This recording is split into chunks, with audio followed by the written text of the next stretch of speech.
ఆంధ్రప్రదేశ్ నిరుద్యోగ యువతకు భారీ గుడ్ న్యూస్.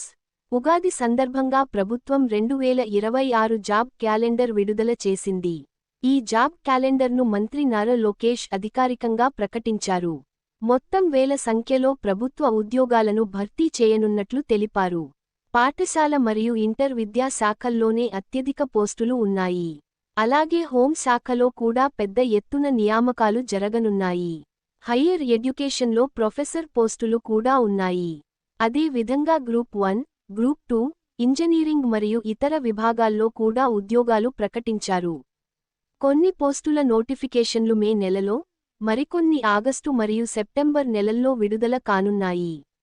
మొత్తంగా చూస్తే ఈ జాబ్ క్యాలెండర్ రాష్ట్రంలోని నిరుద్యోగ యువతకు మంచి అవకాశం అని చెప్పాలి. ఇలాంటి జాబ్ అప్డేట్స్ కోసం మా ఛానల్ను సబ్స్క్రైబ్ చేసుకోండి. ఈ వీడియోని లైక్ చేయండి, షేర్ చేయండి.